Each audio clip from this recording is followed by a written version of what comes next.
Y nos vamos directamente hasta la Plaza San Andrés, porque allí se ubica el Árbol de las Palabras, y hasta allí se ha ido nuestro compañero Juan Antonio Ortegón. Seguro que han reparado pocas veces en este monumento. Es la imagen más significativa de una plaza emblemática, muy conocida en Jerez de la Frontera, la Plaza de San Andrés. Y ustedes, amigos de Jerez al Día, se estarán preguntando por qué hemos venido hasta aquí. Incluso les diría o les preguntaría algo.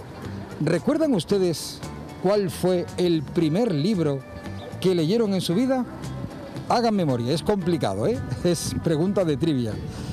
Es muy importante saber adoctrinar bien a los más pequeños en el mundo apasionante de la lectura, y además en estos tiempos que corren de posconfinamiento, y quién sabe lo que nos viene a continuación, ¿no? El mundo de la cultura, de la lectura. Pues aquí, en la Plaza de San Andrés, encontramos un lugar que es espléndido, magnífico, para poder desarrollar esa capacidad del amor a un libro. El Árbol de los Libros, una librería que vamos a visitar hoy en Jerez al Día, porque se pone en marcha un taller, una iniciativa que a nosotros, padres y educadores, nos va a facilitar la labor para saber enseñar a un niño a leer un libro. Acompáñenos en Jerez al Día. He de reconocer que al yo plantearles a todos ustedes, espectadores de Jerez al Día, esa pregunta de ¿recuerdan el primer libro que leyeron? Yo sí, cuando era pequeño, tomaba con cariño las páginas de las aventuras de Tom Sawyer, ¿no? De Mark Twain, pero seguro que no fue el primer libro que leí. Me encantaría recordar ese primer libro, así que nosotros, los adultos, tenemos esa labor, ¿no? Adoctrinar a los más pequeños en el fabuloso arte de la lectura. Y aquí, en Librería Infantil y Juvenil, el Árbol de las Palabras, resulta que se va a poner en marcha un taller fantástico, ¿no? Para nosotros, los adultos. Y voy a preguntarle a Julia, a ver si está por aquí. A propósito, maravillosa puerta. Julia, ¿qué tal? ¿Cómo estás? Buenas tardes, muy bien. Que estaba yo aquí haciéndome una pregunta con los espectadores de Jerez al Día. Yo digo Tom Sawyer, que yo leí de pequeñito, pero ese no fue mi primer libro seguro. ¿Tú te acordarías de cuál fue el primer libro que leíste? Pues supongo que el que te llega al alma son los de cuando somos bebés, de los Tres Cerditos, Caperucita Roja, donde está el lobo feroz, y sobre todo nosotros intentamos que desde muy pequeñito pues vayamos accediendo al mundo de los cuentos pues de forma diferente. Pero fíjate, ni tú te acuerdas. Sebastián, ¿tú te acuerdas de cuál fue? Nada, no se acuerda, imposible. Bueno, vamos a hacer una cosa, nos metemos en el Árbol de las Palabras, que es un auténtico universo de lectura infantil y juvenil, y si no lo averiguamos, por lo menos marcamos el camino para que los más peques sepan hacerlo. Así que acompáñenme en Jerez al Día, ¿te importa? Entramos adentro, estoy en vuestra casa. Perfecto, vamos para adentro. Si el pájaro empieza a cantar una nana, tenemos un problema. Creo que, Julia, el pájaro no está vivo. No. Además, es un búho de Harry Potter que lo pusimos ahí en la jaula porque dentro de poco sale un nuevo libro, no de Harry Potter, pero sí de la autora de Harry Potter, y entonces, bueno, pues le hemos hecho un guiño así, metiendo a un búho, el búho mensajero que tenía cada alumno en Harry Potter, pues eso. Y nada, pues hoy aquí os queríamos presentar, pues, que no estamos, muchas veces no sabemos cómo acercar los cuentos a los niños, y no tuvimos mejor iniciativa. Como nos gusta mucho hacer tema de mediación a la lectura, pues este año con el tema del confinamiento pues no podemos hacer tantos cuentacuentos, tantos talleres que hacíamos aquí presenciales, pero el tema online nos está brindando oportunidades de traer autores tan importantes como Mar Venegas, que tiene una empresa que se llama El Sitio de las Palabras, que yo creo que hacemos un tándem muy bueno, y lanzamos una formación para todos los padres, educadores que quieren acercar eso, desde que son muy pequeñitos, desde que son bebés hasta primaria.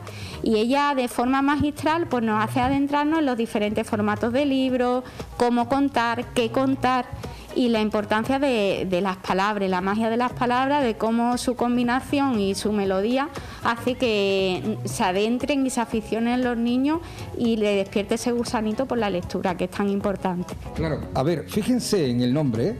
De la nana al cuento. Si ustedes en casa tienen niños pequeños, se estarán haciendo la pregunta, ¿cuándo es el momento de comprarle tal o cual libro? Porque es cierto que los niños ya bueno, crecen muy rápido y sobre todo intelectualmente toda la tecnología permite que haya como un avance, ¿no? Los niños ya son demasiado precoces. Pero seguro que se estarán preguntando en casa, esos espectadores que tienen pequeños, cómo hacerlo, ¿no? Cómo empezar a iniciar en el mundo de la lectura a los más pequeños de la casa. Pues bueno, los niños, por mucha estimulación que tengan, siguen siendo niños y su disco duro, por así decirlo, va a unas revoluciones mucho más lentas que cuando se es más adulto.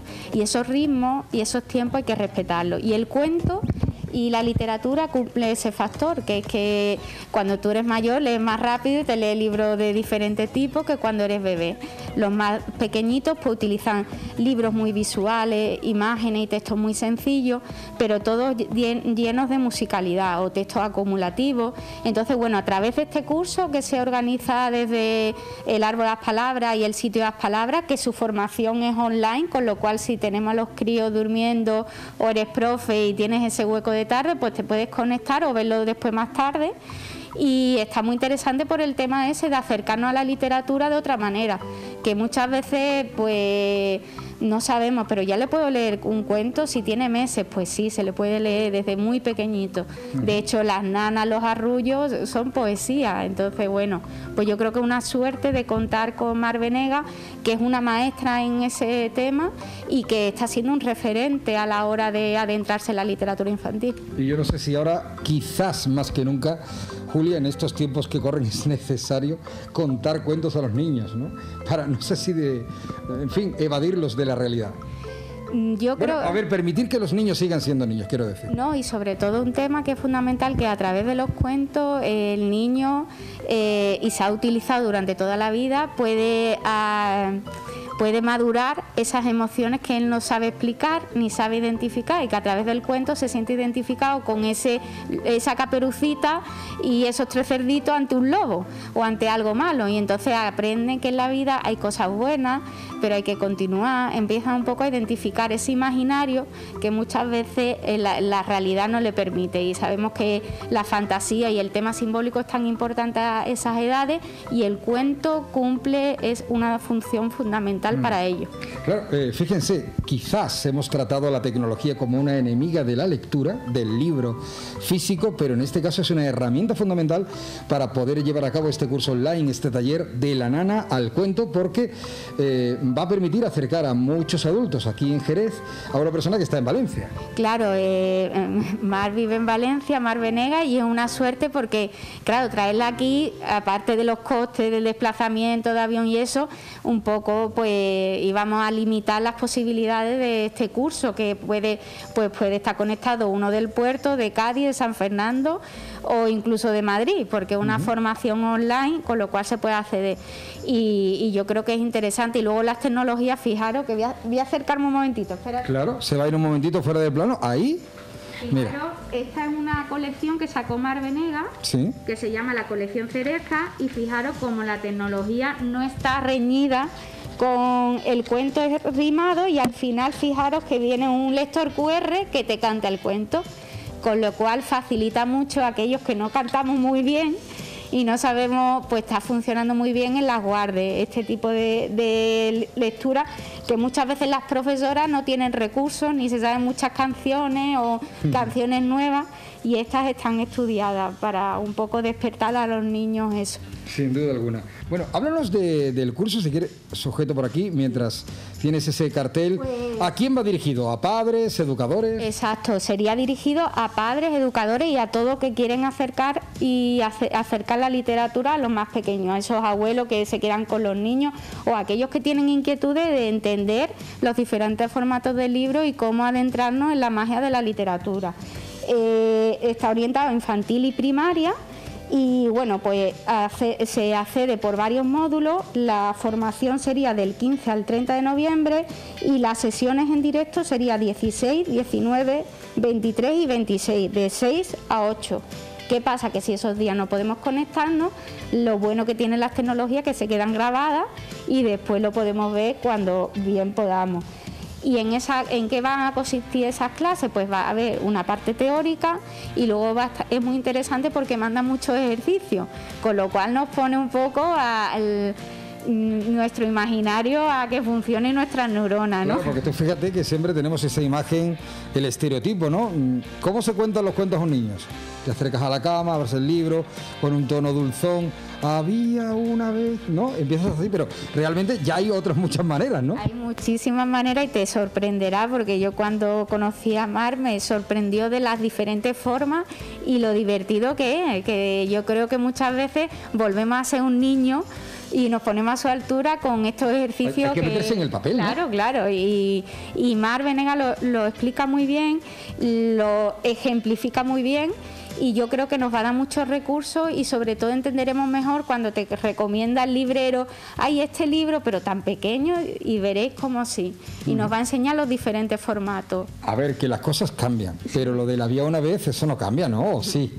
Bueno, hay muchas formas de introducir a cada un cuento, pero sí que es verdad que el niño necesita el cerrar y abrir, porque si no se queda con esa intranquilidad. Si no, cuando tú le dejas a un niño pequeñito en suspense, no duerme esa noche, si claro. Queremos que consiga, que queremos que duerma. Bueno, y otra cosa que supongo se explicará es, a ver, papás y mamás, cuando se lee un cuento al pequeño, no se puede hacer dormido, porque claro, que te quedas a mitad del cuento, te quedas frito y el niño se queda con las ganas si le provocamos un trauma.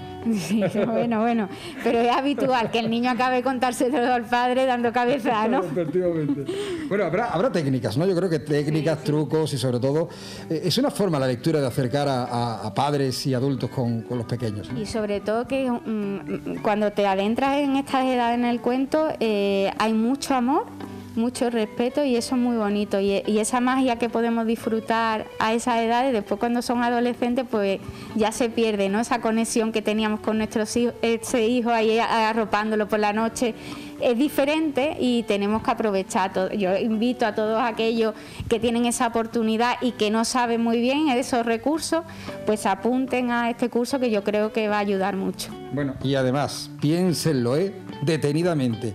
Si incentivamos la lectura a los pequeños, los cuentos, la cercanía en el cabecero de la cama, los niños van a tardar más tiempo en pedir la Play 4 o la tablet, así que ya saben, apúntense al curso, a que es verdad. Sí. O sea, yo lo he dicho aquí en plan broma, pero que es una verdad como un templo. Sí, y hay muchos padres que dicen, se lleva horas y horas con el libro, entonces pues muchas veces no hay que gastarse tanto. Un libro, motivarlo, enseñárselo, mostrarle todos los beneficios y ya después él lo exprimirá.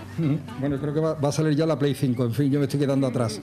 Julia, que ha sido un placer y sobre todo, iniciativas como esta yo creo que nos pueden devolver un poco a la infancia, ¿no? Es una puerta a retroceder en el tiempo que nunca está de más, ¿no? Sí, sobre todo yo creo que aficionarse, porque ahora hay unos libros maravillosos y muchos padres me han dicho, gracias que tengo un niño pequeño, estoy volviendo a retomar la lectura porque la habían dejado un tiempo, y ver todas las maravillas. Es la excusa perfecta para comprarte álbumes ilustrados y comprarte libros, y además ahora es el día de las librerías en noviembre también, con lo cual aprovechamos que van a tener descuentos para comprar libros y para formarse. Sin duda alguna. De la nana al cuento. Así que, Julia, gracias por contarnos un cuento. Gracias. Gracias. Y colorín colorado, esta historia se ha acabado. Sin duda alguna. Aunque, bueno, en el cabecero de la cama a los pequeños, ahí sí que empiezan los cuentos. Gracias, Julia. Gracias. Y a ustedes también, aquí en Jerez al Día. Bueno, pues quien no lo mantiene en el recuerdo, en la memoria el recuerdo de cuando sus padres le leían un cuento de pequeño, pues hay que seguir llevando a cabo estas acciones y estas iniciativas para seguir fomentando desde pequeñitos, como se dice en el arbolito, desde chiquitito, pues para seguir fomentando la lectura entre los más pequeños y también entre los mayores. Como ha dicho Julia, del árbol de las palabras son muchos los adultos que durante etapas pues dejamos un poco la lectura al lado, y no, tenemos que retomar ese espacio, ese momento, ese tiempo para nosotros y para nutrirnos de tantas historias que podemos encontrar en millones y millones de títulos de libros. Y hoy es la librería El Laberinto la que nos hace la recomendación de la semana de qué libros podemos leer durante estos días.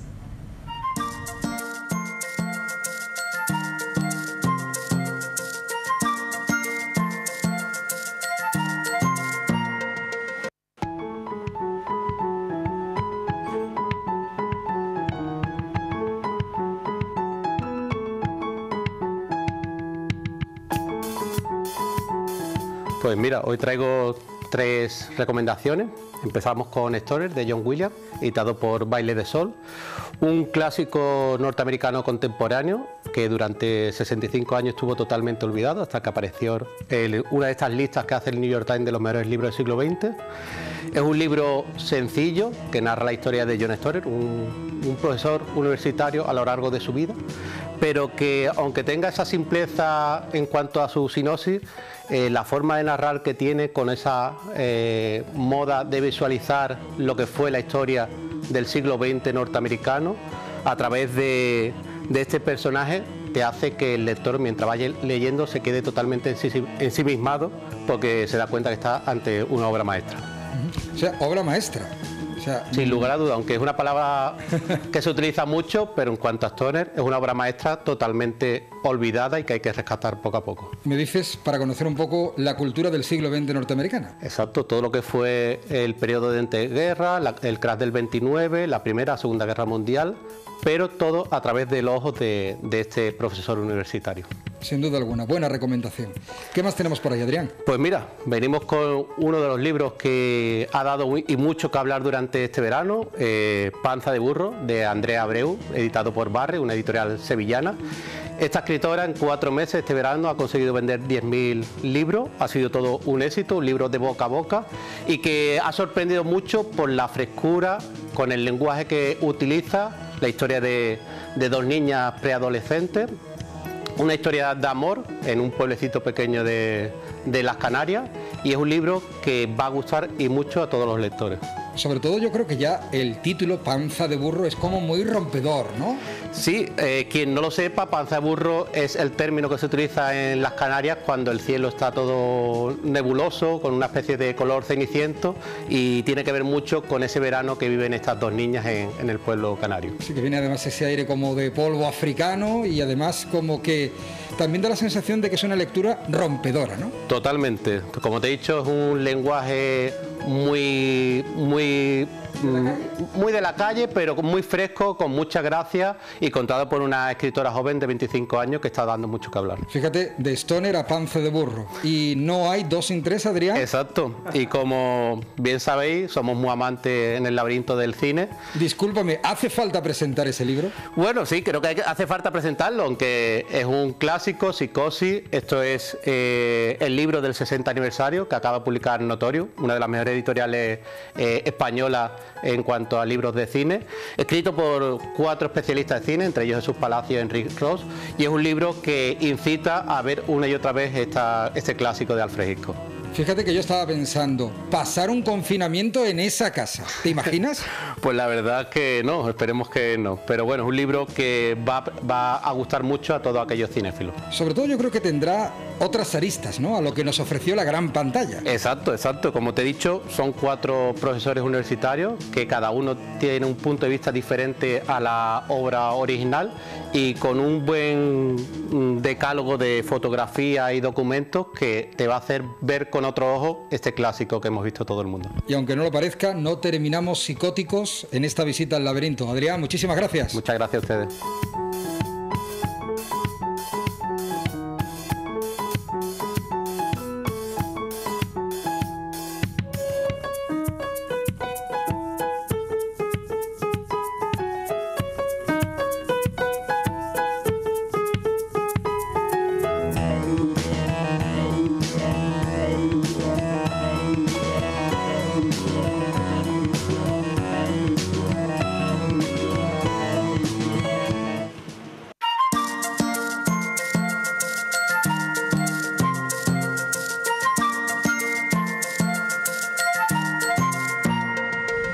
Bueno, pues por oferta literaria no será, todo el abanico de posibilidades de lectura que tenemos en todas las librerías de nuestra ciudad. Y nos vamos a continuación rápidamente hasta la Universidad de Cádiz, hasta el campus de Jerez, porque allí se está celebrando hasta mañana un décimo Congreso Internacional de Historia de la Estadística y la Probabilidad. Con el rector de la universidad y con otras personas responsables de este congreso ha estado nuestro compañero Alberto Márquez. Bueno. Bueno, nos encontramos en el campus de la UCA en Jerez para asistir a estas undécimo Congreso Internacional de Historia de la Probabilidad y la Estadística. Francisco Pinilla, como rector de la UCA, me imagino que muy orgulloso de poder acoger un evento de esta magnitud y sobre un tema que es tan actual como la probabilidad, la estadística, el Big Data, por ejemplo. Exactamente. Bueno, en primer lugar, creo que hay que agradecer el trabajo de muchos profesores, tanto de la Universidad de Cádiz como de otras universidades, en la organización de este Congreso Internacional de Historia de la Estadística, teniendo en cuenta además la situación especial de la pandemia y lo que obliga a que el Congreso se realice de forma semipresencial, tanto aquí en el Salón de Actos con el distanciamiento que se establece de forma segura, como vía streaming, ¿no? Entonces yo creo que eso ya es de por sí un primer logro que creo que es importante. Y bueno, son una de las actividades que estamos intentando hacer que la universidad no se pare, es decir, que no solamente la docencia y la investigación, sino también los congresos, las jornadas, que poco a poco se vayan realizando y siempre cuidando de la seguridad y de la salud de las personas que intervienen. Y como decíamos, en un tema tan actual y que cada día tiene más vigencia, más importancia y está más instaurado en el funcionamiento de la administración, en la sociedad, en las empresas, como es el mundo de los datos, ¿no? Efectivamente, de hecho, ahora en la inauguración una de las cosas que hemos comentado es la importancia que tiene el tratamiento de datos, por ejemplo, en el tema de la pandemia, que estamos continuamente bombardeados con informes, con estadísticas y lo que refleja es la importancia, ¿no? Asimismo, como el mundo del Big Data, que hoy en día es fundamental para cualquier tipo de análisis, de empresas, de industria. Yo creo que es un congreso de plena actualidad. Bueno, Juan Antonio Cabello, como representante del Ayuntamiento de Jerez, me imagino que es muy importante estar aquí presente en eventos de esta magnitud, ¿verdad? Pues la verdad es que sí, siempre es grato colaborar con la universidad y bueno, debo decir que en esa línea llevamos ya bastante tiempo. La ciudad y la Universidad de Cádiz están colaborando desde hace tiempo en ese convenio marco que tenemos suscrito. Y esta es una colaboración que yo creo también especialmente interesante, porque nos da una vez más también la proyección internacional que Jerez tiene como otros eventos, como sabemos, nuestro flamenco, nuestro motor, efectivamente, tenemos esa proyección internacional, con lo cual yo creo que también estamos hoy también de enhorabuena por el hecho de celebrar este Congreso Internacional sobre la Estadística aquí en Jerez. Muchas gracias. Miguel Ángel Gómez. Miguel Ángel Gómez es presidente de la Asociación de Historia de la Estadística de la Probabilidad de España. ¿Cuán importante es esta materia hoy día en el día a día de las personas, en el día a día de las empresas, de la sociedad, de los gobiernos, de las empresas, en definitiva de toda nuestra realidad? Realmente es central, porque todo aspecto científico y físico en las distintas materias se hace alrededor de la medida de la incertidumbre, y la medida de la incertidumbre en las academias ya tenemos bastante claro que se hace mediante la probabilidad. Entonces hay muchísimas aplicaciones en enfermedades, en la pandemia. Nosotros tenemos un grupo que está corrigiendo datos porque la toma de datos no suele ser, a medida que el tiempo pasa, pues varían las condiciones. Entonces lo primero que hay que hacer es pulirlos y para poder sacar unas conclusiones que sean exactas y comparables con las que teníamos inicialmente. Y la gente realmente no sabe, esto es cuestión de insistir, la cantidad de cosas que se hace con los datos cuando se tratan con una distribución de probabilidad. O sea que no hay ningún campo en estos momentos que tenga un desarrollo tan teórico y tan práctico con la mano izquierda y con la mano derecha en la vida real de las personas. O sea que hay que insistir, explicar, deducir, firmar proyectos entre unos y otros, pues para que distintas enfermedades hacer modelos de nubes de puntos que funcionen correctamente, saber cuáles son los puntos más importantes, los datos más importantes que manejan las cuestiones, y va desde el campo de todas las ciencias en general, se aplican para sacar conclusiones desde el punto de vista de la probabilidad. O sea que no damos abasto realmente para dar formación a todas las personas que nos lo piden del campo de las matemáticas, de la física, de la biología, etcétera. O sea que es realmente fundamental. ¿Qué nivel tiene hoy por hoy la probabilidad, la estadística en nuestro país en comparación con por ejemplo, un continente europeo a nivel mundial, por ejemplo? Pues es perfectamente intercambiable. En el discurso de iniciación ya he explicado que realmente las personas que estamos involucrados en estas cosas nos hemos formado aquí, primero en nuestros doctorados y luego después fuera. Hemos sido intercambiables. Yo he estado en el University College, el primer conferenciante, Daniel Peña, ha estado en el MIT en Estados Unidos, y hemos vuelto a la casa madre donde nos formamos. Tenemos actualmente gente que ha estado trabajando en universidades europeas, en universidades americanas, en universidades inglesas, y esta promoción que ahora dirige en sentido amplio este tipo de cosas, pues ha estado en esta relación con el mundo universitario europeo, ¿no? Con Inglaterra, con Francia, con Portugal, que también funciona. O sea, es perfectamente equiparable. Ahora sí que podemos decir que nuestros profesores son, y así participan en las reuniones internacionales que hacen los países europeos mejores, los que están al primer nivel, ¿no?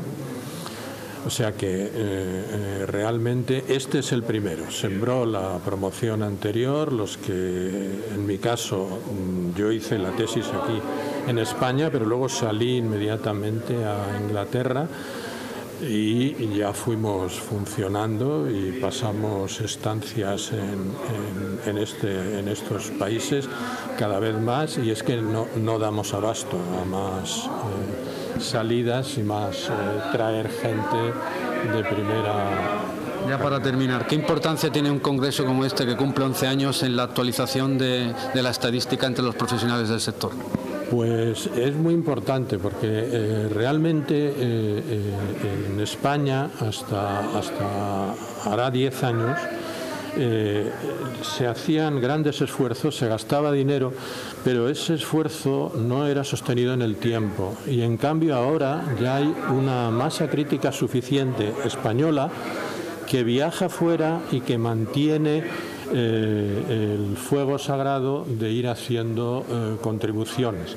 Ya nos preocupamos en las universidades de que la gente siempre tenga un profesor, al menos, si no 3, pero entre 1 y 3 extranjeros que participen en nuestros proyectos, y nosotros participamos en los suyos, y realmente da gusto. O sea, yo creo que el principal logro que voy a dejar a la promoción siguiente es que yo ya soy emérito, pero van a poder seguir los pasos que yo he dado gente que ya se ha formado entre nosotros y fuera con el doctorado, y puede realizar una labor exactamente igual que se realiza en los países de nuestro entorno con los que nosotros queremos compararnos y de hecho competir, que es de lo que se trata. O sea que es fundamental la labor que se está haciendo. Miguel Ángel Gómez, presidente de la AEP, gracias por atender los micrófonos de Jerez al Día. Muchísimas gracias a ustedes por asistir y darnos el auge suficiente. Muchas gracias. Pues ese congreso que se está celebrando, este congreso internacional en el campus de nuestra ciudad, en el campus universitario, va a estar vigente hasta el próximo 24 de octubre, es decir, mañana. Y vamos a hablar a continuación de la Virgen del Confinamiento. Queremos saber un poco más sobre esta imagen que ha estado tallada por un escultor sevillano, en concreto por Juan Manuel Martín García.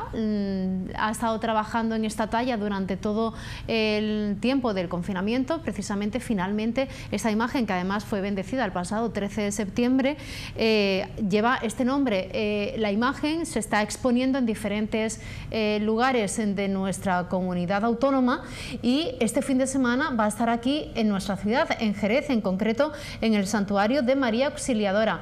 Queremos conocer un poco más la historia de esta imagen, de esta talla, así que saludamos a su escultor, a Juan Manuel Martín. Juan Manuel, buenos días. Buenos días. Bueno, cuéntanos un poco la historia de esta talla, de esta imagen, esta Virgen del Confinamiento, que además las personas que lo conocen y lo siguen en redes sociales han podido ver toda la evolución de su trabajo desde prácticamente el inicio que empezó a trabajar con esta figura. Así es, cuando declaran el estado de alarma, pues resulta de que se me ocurre la idea de que en tiempos difíciles, pues la Virgen tenía que estar presente en nuestras vidas. Y bueno, la única forma que yo tenía era la de mostrar mi trabajo, y de una forma u otra, pues la Virgen pues estaría presente, ¿no?, en nuestros hogares. Sinceramente no me esperaba la magnitud ni la repercusión que la Virgen ha llegado a tener. Porque pero en el momento que empezó a trabajar en la talla, le ha introducido, o tiene la imagen de la Virgen diferentes símbolos que tienen que ver también con esta época de confinamiento que hemos estado viviendo. ¿Lo tenía claro desde el principio cuando empezó a trabajar en esta talla, o ha ido evolucionando a lo largo que se iba desarrollando el trabajo? Bueno, en gran parte ha ido evolucionando conforme se ha ido desarrollando. Lo que sí tenía muy claro era que quería hacer una Virgen que nos identificara en esta época que estábamos pasando, ¿no? Pero sinceramente los detalles y demás han ido evolucionando conforme iba avanzando el desarrollo del trabajo. De hecho, tiene 3 lágrimas que simbolizan los 3 meses de confinamiento. Tiene también en el interior el color púrpura, en homenaje a las personas que han fallecido con motivo del coronavirus, y la Virgen tiene los ojos azules como los de su madre. Pues sí, porque mirando una foto de ella nos dejó en diciembre, y bueno, mirando una foto de ella fue donde se me produjo esa inspiración, o esas ganas o necesidad de crear a la Virgen. Entonces, pues como la idea y la inspiración surge a través de esa mirada, de esa fotografía, pues yo quería que cuando mirara a la Virgen pues me siguiera recordando esa mirada de mi madre que tanto añoraba, ¿no? Ha dicho que no se imaginaba usted la repercusión que ha tenido el trabajo en esta imagen, en esta talla. Finalmente, el nombre de la Virgen del Confinamiento ha sido algo que han aportado las personas que han tenido contacto con usted, o lo tenía ya, o viendo el resultado finalmente se decidió ponerle este nombre a la Virgen. No, el nombre no había. Desde el primer momento que se empezó a realizar la Virgen, pues sí había sugerencias de seguidores que decían, pues estaría bonito la Virgen de la Esperanza, la Virgen de la Fe, la Virgen de... Y se iban aplicando, vamos, que de hecho tenemos un listado ahí bastante inmenso de las vocaciones y demás que nos aportaban los seguidores, pero sinceramente ni yo tenía predestinado el nombre de la Virgen, ni tampoco había una decisión de ponerle alguno, porque en verdad siempre he dicho que cuando llegue a la hermandad o parroquia, que definitivamente ya la tenga, pues se valorará en la vocación que vaya a tener la Virgen. Sí es verdad que siempre he querido que tuviera referencia a esta época, sí, porque en verdad nos ha marcado, entonces yo quería que tuviera referencia. Pero lo del nombre de Virgen del Confinamiento ha sido por voz popular, porque así todo el mundo la estaba conociendo. Entonces, cuando alguien se dirigía a la Virgen, por la Virgen del confinamiento, la que están haciendo en el confinamiento, y bueno, cuando llegó el momento en que decidieron de bendecirla en la iglesia de los Terceros en Sevilla, pues la iglesia así le puso esa vocación. Porque la imagen, el acto de bendición de la imagen fue el pasado 13 de septiembre en Sevilla, en la iglesia de los Terceros, sede canónica de la Hermandad de la Cena de Sevilla. Desde ese momento que se ha bendecido la imagen, Juan Manuel ha estado recorriendo o se ha expuesto en diferentes territorios de Andalucía. ¿Eso ha sido porque las propias sedes canónicas de otras hermandades se lo han solicitado para que se exponga esta imagen en sus localidades? Sí, la Virgen ha tenido un montón de peticiones de diócesis distintas. Y bueno, se ha estado desplazando por varios lugares.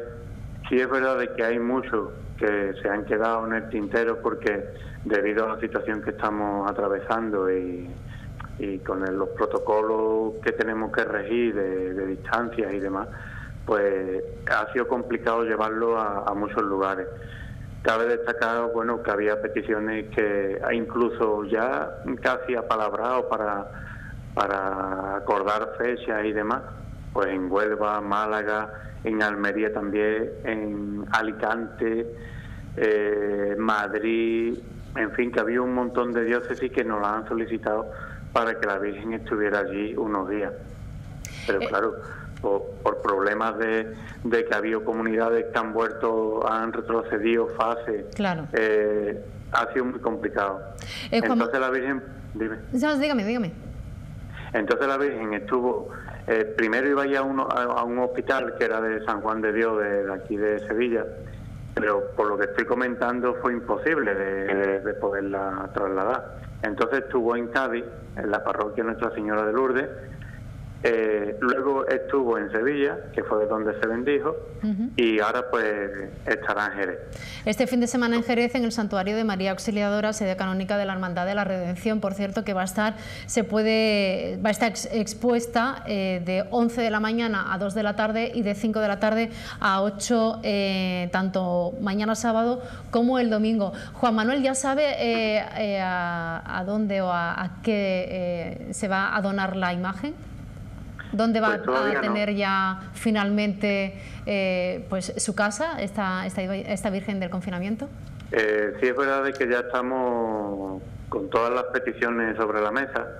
Cabe destacar de que, bueno, que ha habido 518 peticiones de 19 países distintos y ya todas las peticiones están en lo alto de la mesa. Ya estamos barajando algunas, pero todavía decidido en concreto no hay nada. De hecho, cuando la Virgen ya vuelva de Jerez, sí, pues recientemente en unos días se vestirá de brea, con la indumentaria que los seguidores le han regalado al completo, y se vestirá de brea. Y allá a partir de ahí, pues la decisión casi estará tomada, y en breves días pues daremos a conocer el lugar donde la Virgen va a recibir definitivamente. Pues estaremos muy atentos, Juan Manuel, de dónde finalmente terminará siendo la casa de la Virgen del Confinamiento. Muchísimas gracias por habernos atendido. Queríamos conocer más detalles de esta imagen que ha nacido de esta época de pandemia, de esta época de estado de alarma, y que bueno, pues está teniendo tantos seguidores y tantos devotos, y que este fin de semana va a poder ser expuesta y visitada por los jerezanos en el Santuario María Auxiliadora. Muchísimas gracias y enhorabuena por el trabajo que ha realizado. Pues muchísimas gracias a vosotros por esta oportunidad que me dais de expresarme en vuestros medios, y nada, que estoy a vuestra entera disposición para lo que necesitéis, y espero que tanto los jerezanos como los alrededores, que sí, hay muchísimas personas de cerca de Jerez que me están comentando que van a visitarla, pues que la disfrutéis y que le pidáis y le recéis, porque de verdad me están llegando muchísimos mensajes y muchísimas llamadas de personas que le tienen ya esa gran devoción, porque con la fe que le tienen se aferran a ella, y la verdad que está haciendo huella a la Virgen. Así que la disfruten mucho los de Jerez y los alrededores, que la vayan a tener cerca. Y nada, y como he dicho, que muchísimas gracias por brindarme esta oportunidad. Muchísimas gracias, Juan Manuel Martín, escultor imaginero, autor de la imagen de la Virgen del Confinamiento, que, como decimos, va a estar este fin de semana exponiéndose en nuestra ciudad, en concreto en el Santuario María Auxiliadora, de 11 de la mañana a 2 de la tarde y de 5 a 8, tanto el sábado como el domingo. Y con esta información que queríamos también abordar, esta visita que nos va a hacer la Virgen del Confinamiento a nuestra ciudad, nos marchamos, nos despedimos esta semana, recordándoles que el lunes, como siempre, a partir de las 10, regresaremos aquí en Jerez al Día. Buen fin de semana. Adiós.